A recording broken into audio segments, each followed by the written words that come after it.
کرنا کیا ہے؟ کرنا یہ ہے کہ یہ غلطی ماننی ہے کہ دیندار طبقہ مجرم ہے، دیندار طبقے نے یہ سب کچھ کیا، اللہ کی آیات کو بیچا اور دنیاوی منفعت کی خاطر اختلاف رائے کیا۔ دیندار طبقے نے اس چیز کو اپنا فخر بنا کے پیش کیا امت کے سامنے کہ جو اس وقت اگر نیو مسلمز کو پتا چل جائے تو مسلمانوں کے چہرے کے اوپر بدنما داغ ہے۔ سلطنت عثمانیہ کی زیر نگرانی اتنی بڑی بدعت، تلوار کی زور کے اوپر انہوں نے بدماشی کے ساتھ یہ سب کچھ کیا تھا۔ تو اصولاً تو دیوبند کو جو ہے وہاں پہ مسلح نہیں ملنا چاہیے، تو یہ سب سے بڑے کسٹوڈین ہی سلطنت عثمانیہ کے دیوبندی بنے ہوئے۔ بھائی نے مل جوائن کیا ہے کینیڈا سے۔ السلام علیکم ندیم بھائی، آپ لائیو ہیں، اپنا سوال کر سکتے ہیں۔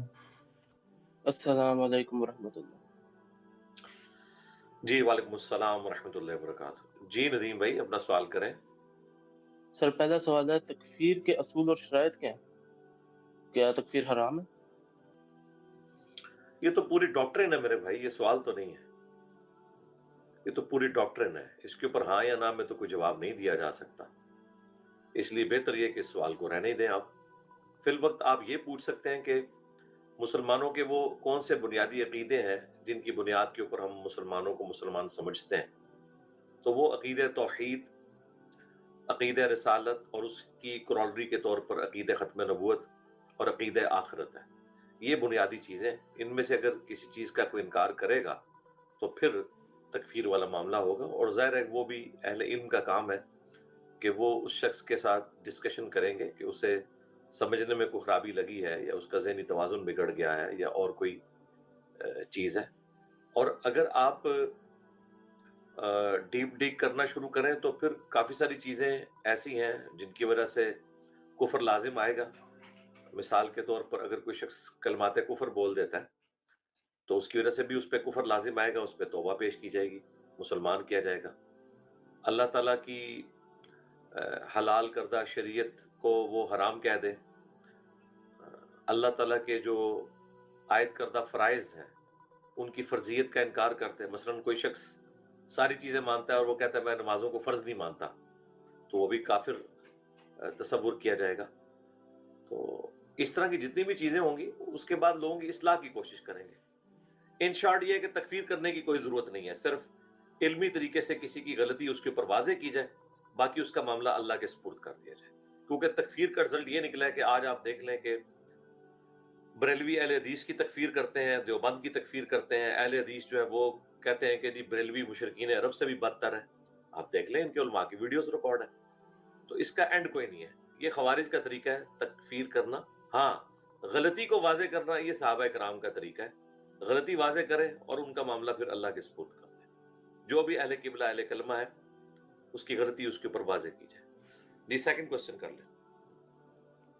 تو سر وہ جو غامدی صاحب کا جو نظریہ ہے کہ کسی کی ہم تکفیر اصول بالکل ہی نہیں کر سکتے، چاہے وہ کلمہ کفر بھی بول دے، وہ غلط ہے، بس وہ کلیئرفائی کرنا ہمیں۔ یہ دوسرا اصل سوال ہے سوال آپ کا، آپ یہ پوچھنا چاہ رہے نہیں ہیں کہ پہلے سوال کا، نہیں پہلے سوال کا نہیں، پہلے یہ تو سوال اس کی کا بچہ ہے نا، میں نے اس لیے آپ کو پہلے کہا تھا نا، ڈاکٹرین ہے نا، ٹھیک ہے آپ کو یہی پھر سوال سیدھا دوسرا پوچھنا سوال، چاہیے تھا، آپ نے اپنا ایک سوال کا چانس لے لیا نا۔ ٹھیک ہے کوئی مسئلہ نہیں۔ دوسرا سوال یہ ہے کہ مسلمانوں کا زوال کب، کیوں اور کیسے ہوا، اور اس کے اصل مجرم کون ہے، اور ہم ان مجرمین کے ساتھ کیا کریں؟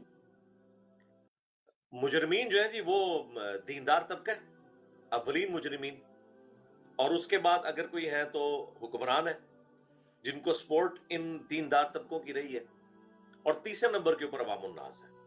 کرنا کیا ہے؟ کرنا یہ ہے کہ یہ غلطی ماننی ہے کہ دیندار طبقہ مجرم ہے، دیندار طبقے نے یہ سب کچھ کیا، اللہ کی آیات کو بیچا اور دنیاوی منفعت کی خاطر اختلاف رائے کیا۔ اس سے بڑی کیا بدبختی ہوگی کہ دیندار طبقے نے اس چیز کو اپنا فخر بنا کے پیش کیا امت کے سامنے کہ جو اس وقت اگر نیو مسلمز کو پتا چل جائے تو مسلمانوں کے چہرے کے اوپر بدنما داغ ہے کہ انہوں نے 400 سال تک 1517 اے ڈی سے لے کر 1917 اے ڈی تک خانہ کعبہ شریف میں 4 مصلے ڈال کے رکھے ہیں، حنفی، شافعی، مالکی، حنبلی،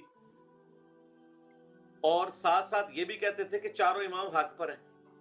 بھئی چاروں حق پہ ہیں تو 4 مصلے ڈالنے کی ضرورت ہی نہیں ہے، ایک ہی مصلے پہ باری باری مختلف اماموں کو کھڑا کر لو۔ لیکن ایسا نہیں ہوتا تھا کیونکہ ایک دوسرے کے پیچھے نماز بھی نہیں پڑھتے تھے۔ بھئی یہ کون سا حق پہ ہونا ہے کہ جس میں آپ ایک دوسرے کے پیچھے نماز ہی نہ پڑھو؟ ایک تو ہمارا پوائنٹ آف ویو ہے نا کہ مسلمانوں کے جتنے بھی فرقے ہیں اپنی تمام گمراہیوں کے باوجود مسلمان ہیں. چلے ہمیں تو زیب دیتا ہے, ہم انہیں مسلمان سمجھتے ہیں, اس کے باوجود ہم کہتے ہیں ان کے پیچھے نمازیں ہوتی ہیں.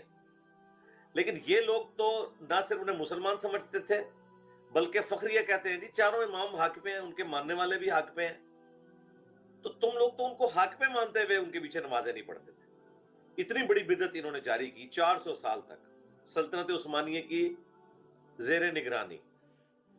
اتنی بڑی بدعت 800 سال ہوئے اس بدعت کو ختم ہوئے ہوئے. لیکن مجھے بتائیں اگر یہ بدعت ختم نہ ہوئی ہوتی تو آج جو نیو مسلم مسلمان ہو رہے ہیں کعبہ شریف میں جا کے مسلمانوں کا کیا امیج ان کے اوپر پڑنا تھا. یہ کتنا بڑا ظلم کیا ہے ان لوگوں نے, اور یہ آج تک فخریہ بیان کر رہے ہیں اس چیز کو. اس پہ ترا یہ ہے, کہتے ہیں جی یہ تو علماء نے اجماع کر لیا تھا. بھائی اجماع اگر امت کا ہوا تھا تو اجماع تو آپ کا ختم ہو گیا. پھر اجماع نہیں ہوا تھا, تلوار کی زور کے اوپر انہوں نے بدماشی کے ساتھ یہ سب کچھ کیا تھا.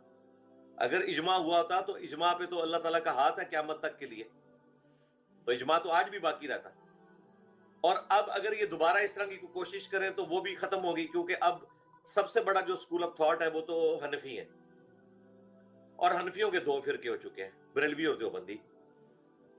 تعداد دیکھی جائے تو بریلویوں کی زیادہ ہے, تو اصولاً تو دیوبند کو جو ہے وہاں پہ مسلح نہیں ملنا چاہیے. تو یہ سب سے بڑے کسٹوڈین ہی سلطنت عثمانیہ کے دیوبندی بنے ہوئے. تو آج اگر سلطنت عثمانیہ ہو تو وہ تو بریلویوں کو مسلح دے گی.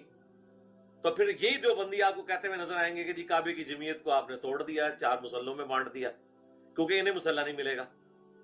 ٹھیک ہے, تو اس لیے ہماری تو اب پیش گوئی یہی ہے کہ انشاءاللہ اسلام کی نشت ثانیہ کا آغاز ہو چکا ہے, رینیسانس کا آغاز ہو چکا ہے.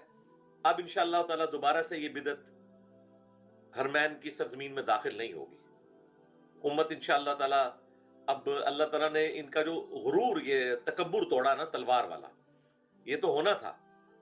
سلطنت عثمانیہ نے اسلام کے نام کے اوپر جو بدماشی پھیلائی ہوئی تھی نا ود ان اپنے جو کنٹریز کے اندر, اور اپنے مرضی سے انہوں نے معاملات کو مسلط کیا ہوا تھا, تو یہ تو زور ٹوٹنا تھا. اللہ کا شکر ہے ٹوٹا ہے, ورنہ انہوں نے تو آج بھی یہ سب کچھ تماشا لگا کے رکھنا تھا. تو اللہ کا شکر ہے ختم ہوا ہے, امید ہے اب یہ دوبارہ نہیں آئے گا انشاءاللہ تعالیٰ. تو یہ چیزیں نہیں, یہ تباہی کی وجہ ہے. اچھا, پھر اسی سلطنت عثمانیہ نے مزارات بنوائے بقیہ غرقد میں.